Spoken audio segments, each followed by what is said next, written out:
pour cette journée. Alors pour que Dieu nous guide et éclaire par le Saint-Esprit, j'invite Bergère Emmanuel.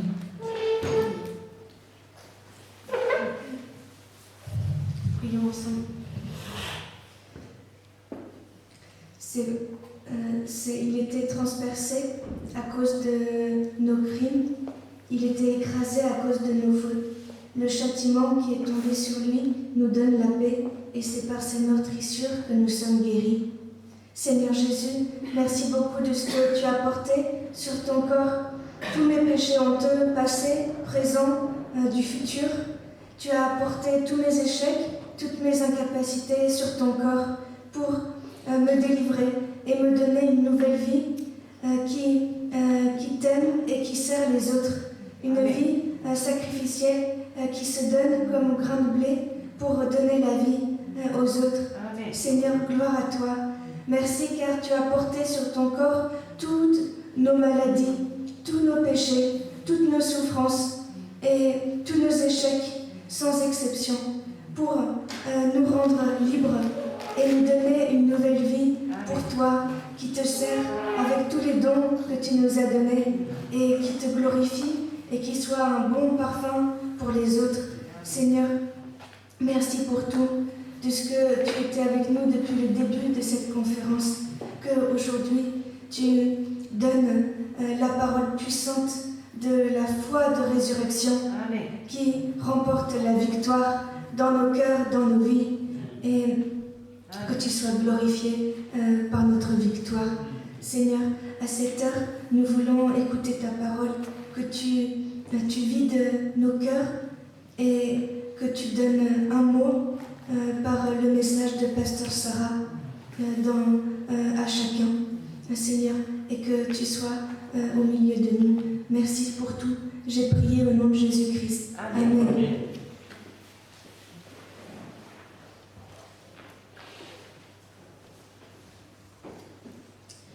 Je vous invite à lire ensemble le passage de ce matin. C'est l'Évangile selon Marc, chapitre 2, du verset 1 au verset 12.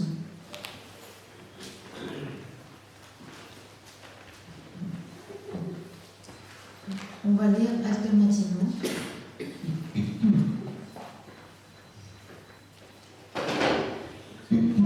Quelques jours après, Jésus revint à Capernaum. On apprit qu'il était à la maison.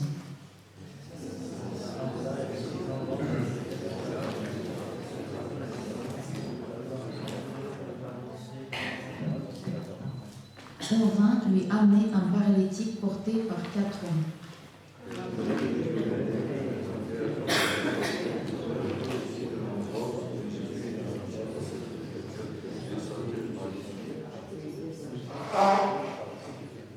Jésus, voyant leur foi, dit au paralytique, « Mon enfant, tes péchés te sont pardonnés. »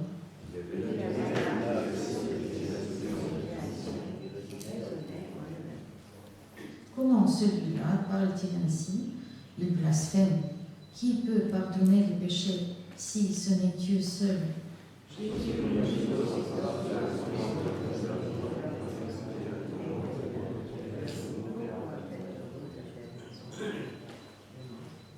Qu'est-ce qui est plus facile, de dire au paralytique « les péchés sont pardonnés » ou de dire « lève-toi, prends ton lit et marche ».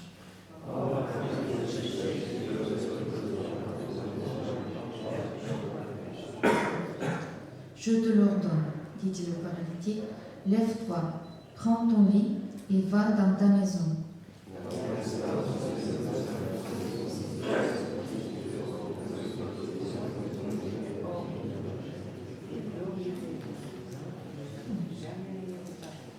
Donc, le verset clé, c'est le verset 5. Lisons-le ensemble.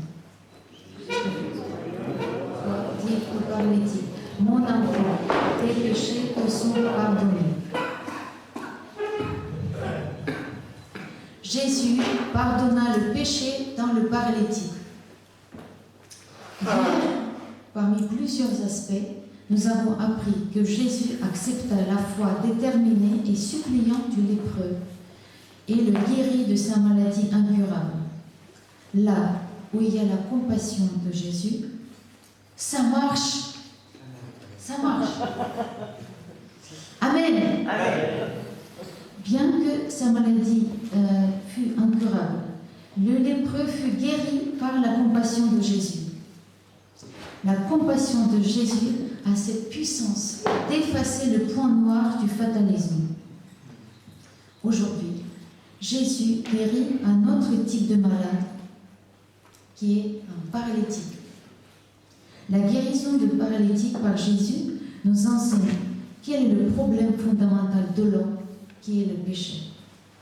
Aussi, cette guérison nous enseigne que Jésus nous enseigne le but de la venue de Jésus dans le monde. Cette parole nous apprend enfin la foi courageuse de 4 amis du paralytique. Premièrement, les 4 hommes amenèrent leur ami paralytique à Jésus. Qui vint à Jésus? Il vint un paralytique porté par 4 hommes. Or, quand ils arrivèrent à la maison se trouve déjà bombée de la foule. Oh là là! Tous les trous de la maison sont déjà bouchés. Arrivant avec le lit du paralytique couché, les 4 hommes ne purent y entrer. Et si c'est une seule personne, il aurait pu entrer entre les jambes, passer par les entrejambes. Mais 5 hommes en position verticale et un homme en position couchée sur le lit, ça ne passerait jamais. Il n'y avait point de possibilité apparente dans cette situation. Personne ne voulait accorder de faveur à leur cas grave, car chacun pensait que son cas était plus grave que celui des autres. Il ne leur restait que cette alternative.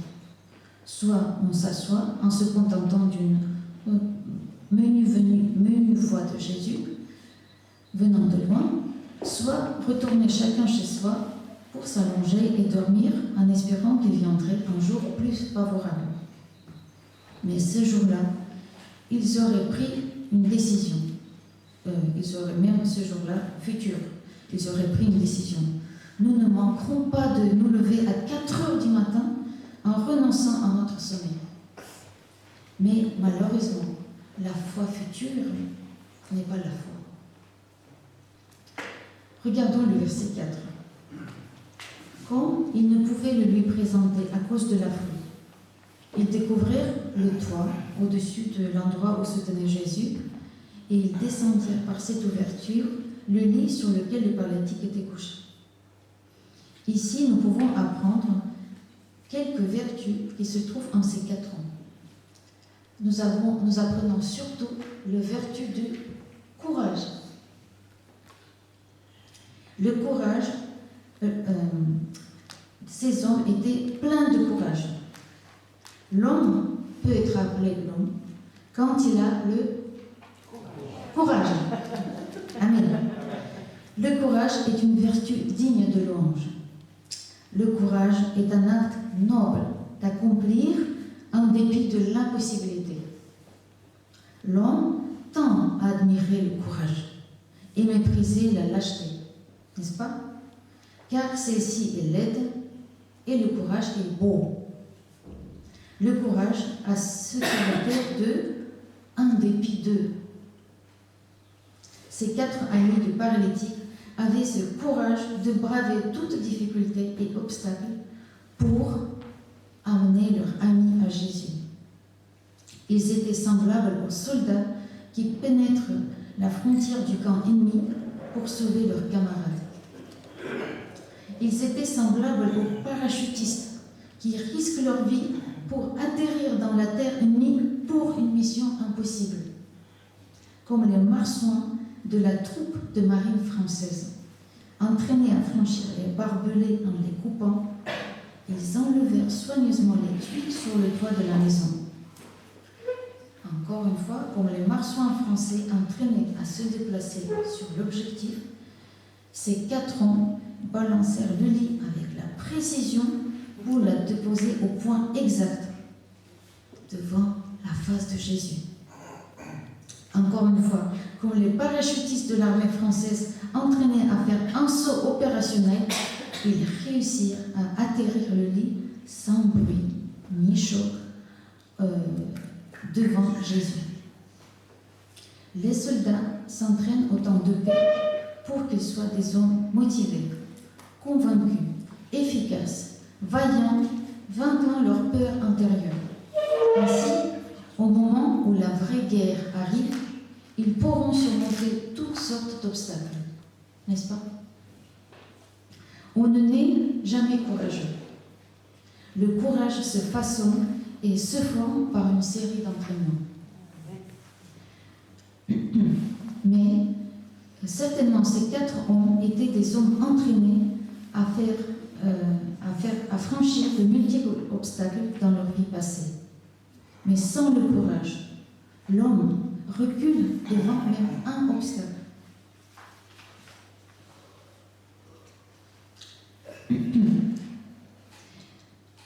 Le courage est l'acte audacieux. On ose surpasser le seuil du possible en obéissant de cœur à l'ordre. Ce qui compte, c'est l'obéissance du cœur. Deuxièmement, voyant leur foi, Jésus déclare le pardon. Lisons ensemble le verset 5.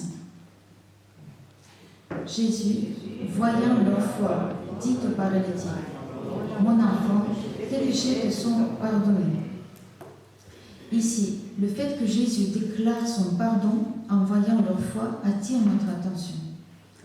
Dans le monde spirituel, la foi et le pardon ont une étroite corrélation. De même qu'il n'y a pas de couronne sans croix, de même il n'y a pas de pardon sans la foi. De même encore, il n'y a pas de foi sans pardon. Pour cette dernière corrélation, les versets sont multiples. Par exemple, si quelqu'un veut apporter un sacrifice à Dieu, il faut d'abord qu'il aille pardonner son frère avec qui il a disputé ou par qui il est offensé. Il faut lui pardonner, même jusqu'à 70 fois, par la foi. Vous connaissez un certain pasteur coréen dénommé Song, pasteur Song. Alors, il y en a certains parmi nous qui le connaissent bien. Son histoire est très, très émouvante. Il est considéré comme un saint par le peuple coréen. C'est au fait à cause de son pardon. Ainsi, il pardonna une personne adepte d'une idéologie antichrétienne qui avait tué ses 2 premiers fils. Et même, il adopta ce meurtrier comme son fils, en sorte qu'il soit pardonné et devint enfant de Dieu. Waouh! Un autre jour, ce même pasteur rencontra dans la rue un collaborateur qu'il avait torturé pendant son séjour en prison. Mais il lui pardonna et dit que c'était une circonstance inévitable. Et il se mit à lui enseigner la parole. En voyant son pardon, ce que le collaborateur en vint à croire en Jésus. Chercher, qu'est-ce qui est le premier? Pardon ou la foi, ressemble un peu comme chercher qu'est-ce qui vient en premier, l'œuf ou la poule. Sans pardon, il n'y a pas de foi. Et sans foi, il n'y a pas de pardon. La femme pécheresse qui apparaît dans Luc 7 nous en dit long. La femme vint auprès de Jésus, invitée chez un pharisien. Cette femme brisa le vase d'albâtre plein de parfums très coûteux. Beaucoup se moquaient d'elle. Oh, ce parfum, il coûte très cher. Ce produit ne subit jamais d'inflation boursière. En tout cas, pour eux, c'était un pur gaspillage. Mais pour Jésus, c'est différent. C'était l'expression de sa foi envers Jésus. Par cet acte, elle renonça à son rêve le plus cher. Par cet acte, elle sacrifia toute sa vie pour la gloire de Dieu. Au fait, par cet acte, elle exprima sa repentance sincère de sa vie passée pécheresse et son désir ardent pour obtenir le pardon. Jésus accepta son acte plein de foi et dit « Ta foi t'a sauvé, va en paix ». En tout cas, par la parole de Jésus, nous retenons une vérité très importante. Le problème fondamental du paralytique, c'était sa paralysie spirituelle antérieure qui se nomme péché.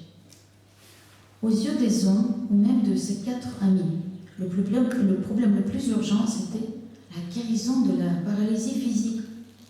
Mais pour Jésus, le plus urgent, c'est la guérison de la paralysie spirituelle. Jésus est le bon berger qui a une claire optique sur la priorité des besoins de ses brebis. De même qu'il enseigna d'abord la parole avant d'opérer des miracles. De même, Jésus voit le problème du péché chez les paralytiques et le guérit en premier. Et le pardon en premier. Jésus vit que cet homme avait beaucoup de mal pour bouger à cause de son handicap physique. Mais Jésus vit d'abord comment cet homme souffrait de son péché intérieur. Il vit que cet homme était en train de s'écrier intérieurement. « Oh, je suis toujours une charge pour les autres. Oh, si seulement je n'étais pas né dans ce monde. Oh, il valait mieux que je meure et que je disparaisse. » Jésus vit la culpabilité qui le tracassait sans cesse depuis sa jeunesse. Jésus, voyant s'approcher un groupe d'hommes, sentit un mal en lui-même et voulut offrir un pardon à leur ami souffrant. Alors, dès qu'il vit l'acte audacieux de la foi, il déclara le pardon. C'était le cœur de berger de Jésus qui s'apprête à guérir une âme malade de péché. C'est pourquoi, dès que Jésus trouve une seule preuve de la foi, une seule, ça le suffit, il vint offrir sa grâce immuable du pardon. Troisièmement, lève-toi, prends ton lit et marche. Jésus vit l'incrédulité des scribes. Toujours les scribes. Mais peu importe, Jésus déclare le pardon, afin que cet homme puisse plonger dans la rivière de grâce de pardon. Quand nous lisons la dernière partie de notre texte, nous en venons à comprendre que Jésus prouva la validité de son pardon en opérant la guérison physique de l'homme paralysé. Mais Jésus eut aussi une autre intention. Laquelle?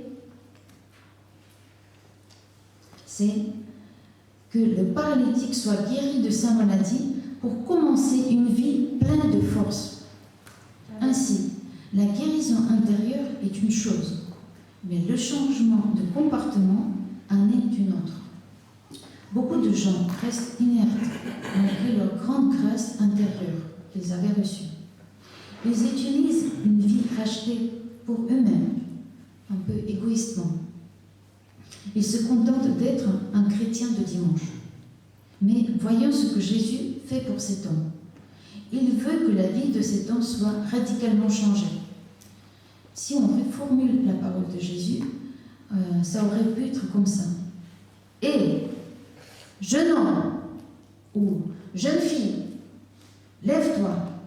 Il ne faut pas rester couché en éternité. Ramasse ton lit. Laisse plus aucune trace de ton passé fataliste. Bouge. Va dans ta maison et témoigne l'heure à tes proches ce que Dieu a fait pour toi. Puis, va travailler pour Dieu. » D'accord ? Amen. Jésus ordonna à cet homme qu'il commence une nouvelle vie active et positive en vue de créer des histoires émouvantes de Dieu. En conclusion, nous avons appris comment les 4 hommes surmontèrent l'obstacle par le courage. Que Dieu nous inspire le grand courage pour amener une âme souffrante jusqu'à Jésus-Christ. Que Dieu nous donne aussi la clairvoyance de l'œuvre prioritaire de Dieu, qui est le pardon du péché, pour que nous soyons utilisés comme son instrument utile et efficace pour le salut d'une âme.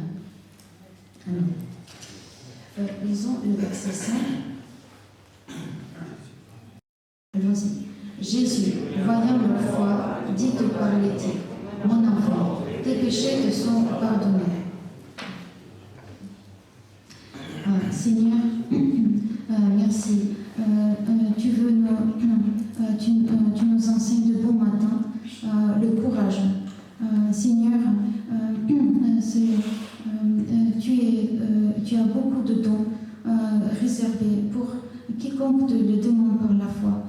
Seigneur, daigne nous donner ce courage, même si l'obstacle est géant et intimidant, afin que nous puissions avancer selon le but de notre salut et du salut d'une âme que tu nous envoies sur notre chemin. Bénis abondamment la conférence avec ta parole. Je prie au nom de Jésus-Christ. Amen. Chantons ensemble le cantique 56.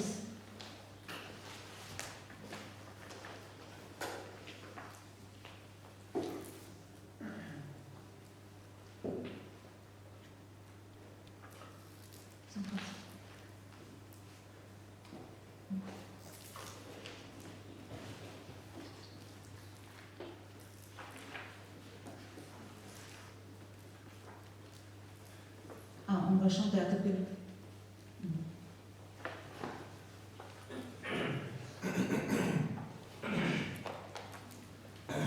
On connaît ce chant, on le chante tous les matins.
Bonjour.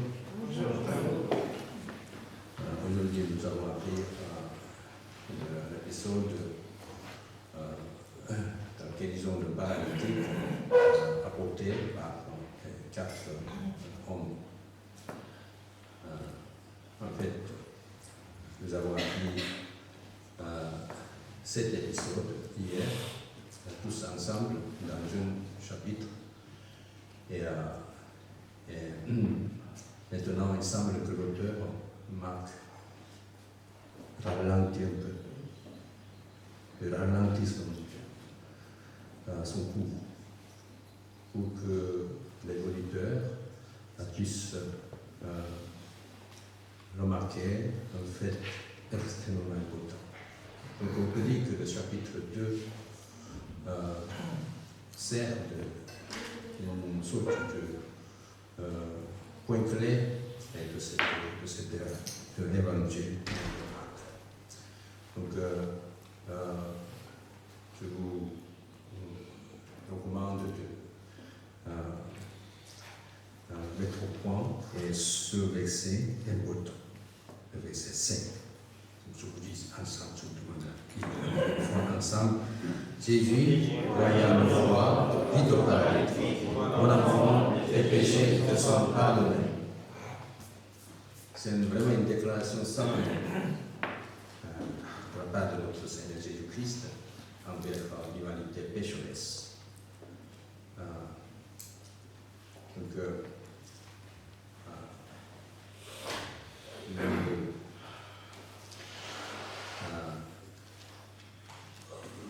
Que le messager a souligné l'importance du courage, et ce qui est très important, surtout quand on est jeune.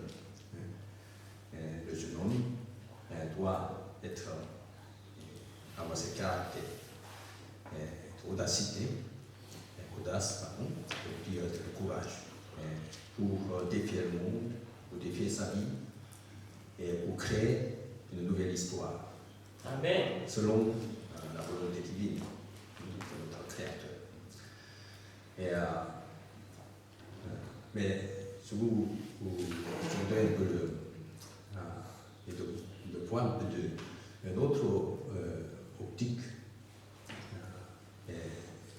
pour ce récit. C'est-à-dire que Jésus a dit, voyant le froid. Alors, qu'est-ce que la foi? Que contribue et de cette foi pour la vie humaine? Je crois que c'est une matière très importante de réflexion. Et à quoi sert la foi? Je crois que ce matin et puis hier soir, comme vous avez remarqué, c'est le même messager.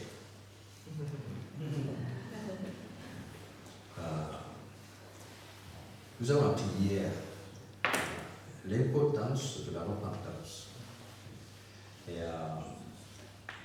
Joseph a fait un grand labeur pour accoucher et le pardon de Dieu à travers la repentance.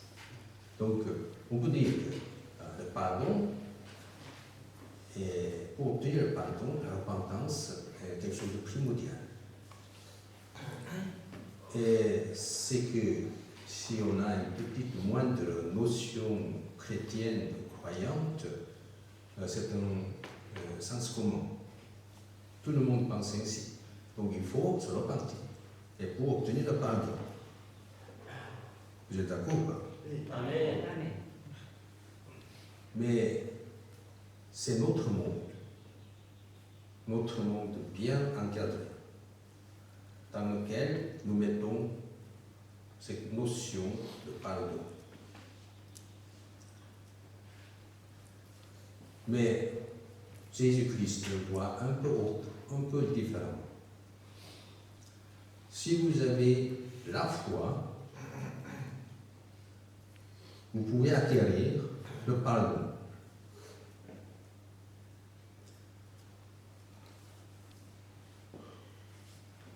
Jésus a vu non seulement la foi de ce paralytique, donc on ne connaît pas très bien parce que nous ne sommes pas entrés dans son cœur, et qu'il s'est repenti ou pas. Et donc, Jésus vit sa foi, il n'a pas dit sa foi, mais Jésus dit, Jésus vit leur foi.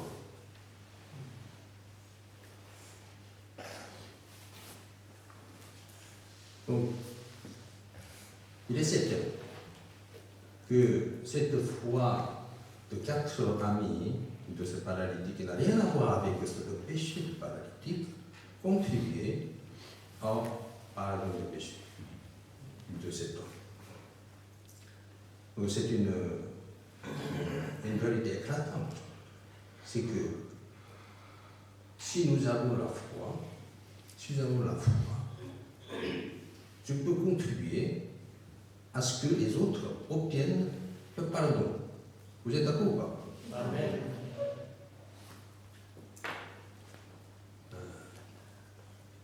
Donc, ici, Jésus nous invite à sortir notre propre cocon pour voir le monde spirituel, enfin, un peu de façon différente.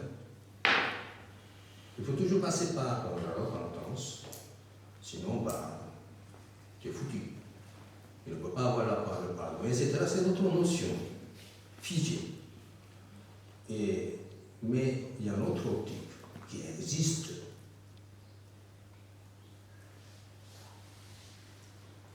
Quand on est jeune, nous devons être entraînés de voir différemment. C'est la raison pour laquelle moi, en tant que votre pasteur, de vous entraîner, ne pas baisser vos regards de la terre, mais vous levez vos regards. D'abord, vous regardez l'horizon. Au moins, vous devez regarder l'horizon. Et puis, partant de cela, vous levez vos yeux jusqu'au ciel. Quand les Chinois disent qu'une idée extraordinaire, les Français disent que c'est une idée au-delà de l'imagination. Et les Chinois ajoutent, non seulement au-delà de l'imagination, mais au-delà du ciel. Quand on a la foi, on peut voir très loin, au-delà de toutes les conceptions de figées des hommes, au-delà. Non seulement ça là, il peut voir le monde, le ciel, l'univers. Donc, quand Jésus dit, je vois votre foi, Jésus a vu cette foi qui était dans ces 4 hommes.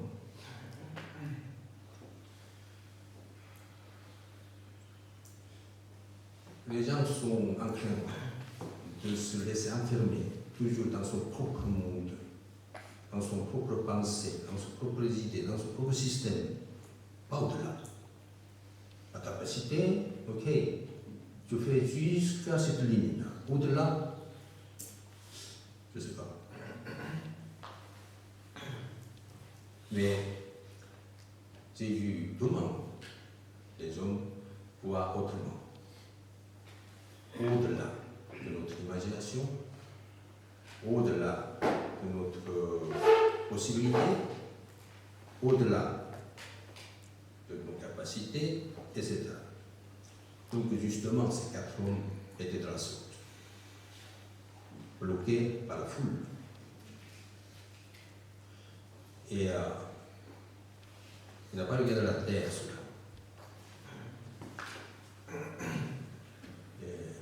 Il regardait en haut. Il regardait le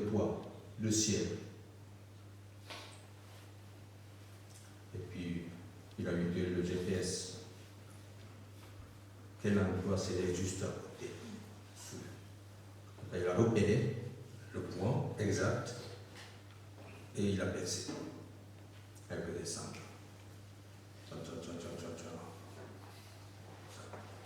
Il déposait leur ami devant Jésus-Christ.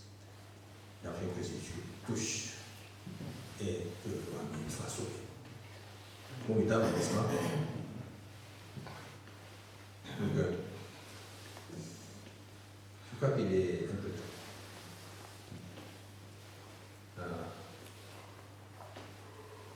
De lever nos regards, nos yeux, et pour voir l'horizon, et pour voir toutes les possibilités qui se déploient devant nous, c'est inimaginable.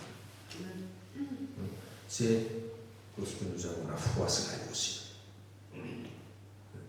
C'est exactement ce que notre Créateur veut que les hommes aient. Amen.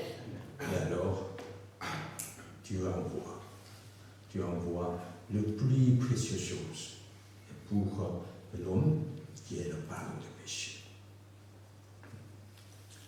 Et donc, je vous défie, parce que la plupart d'entre vous sont jeunes, je vous Amen. défie que vous ouvrez votre monde. Pensez pas que seulement ce que vous dites est vrai. Il y a un autre monde, il y a d'autres gens qui pensent autrement, etc. Et vous élargissez votre cœur et votre monde pour contenir même jusqu'à l'univers. Amen. Elon Musk ne cesse de nous étonner, n'est-ce pas? Parce qu'il voit autrement que les gens. On voit la fusée jusqu'au Mars, etc., etc. Ça nous étonne, n'est-ce pas? Et quand on est jeune, et nous avons besoin de ce genre d'imagination.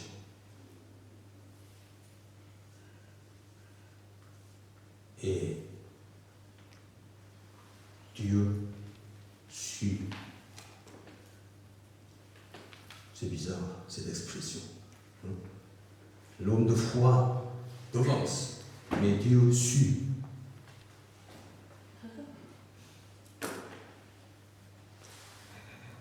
Donc c'est un aspect aussi extraordinaire. C'est pas ordinaire. Toujours Dieu avance et puis les hommes suivent.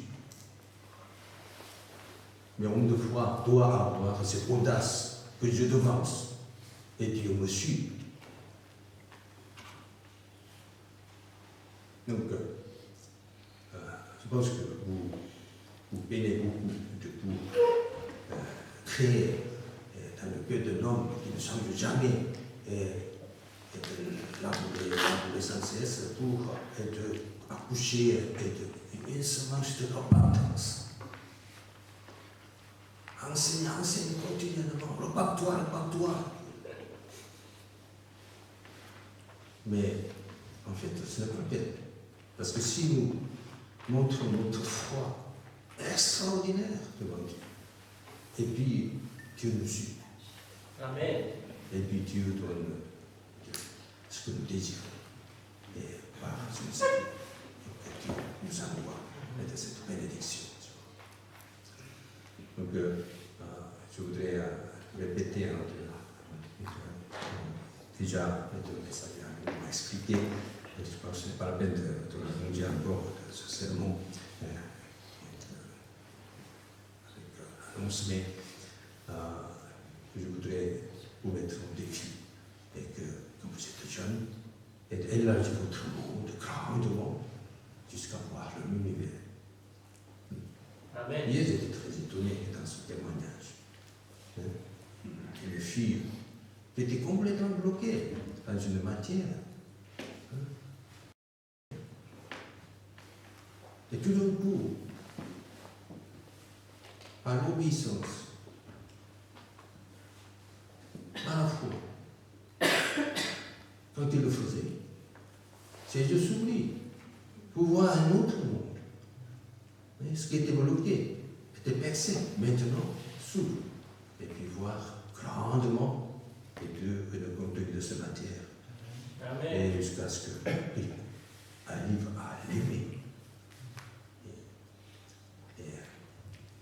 j'ai été touché parce que moi, j'ai étudié de l'économie jusqu'à doctorat, mais moi, je me réfléchis. J'ai aimé jamais ce métier de l'économie. Je n'aime pas trop.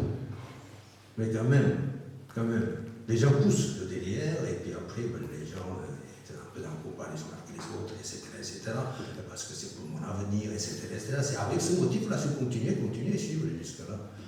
Mais aimer un métier, c'est difficile. Comment je peux aimer un métier? Ma profession. Et ces 4 hommes avaient la foi, plus amour, égal, salut final. Donc, je pense que tout le monde souhaite qu'une âme soit sauvée par moi, mon service. Et donc, cette histoire nous en dit long, lequel nous devons acquérir. La foi au-delà, pouvoir au-delà. La foi, ce n'est pas suffisant. La foi plus amour. C'est 4 amis qui à côté de commun accord et de leur ami paralytique. Et jusqu'à Jésus-Christ, en défiant tous les obstacles. Et là, l'histoire obligée de se créer. Et donc, je vous mets au défi quand vous êtes jeune, et pouvoir au-delà de toutes ces limites, toutes vos limites. Et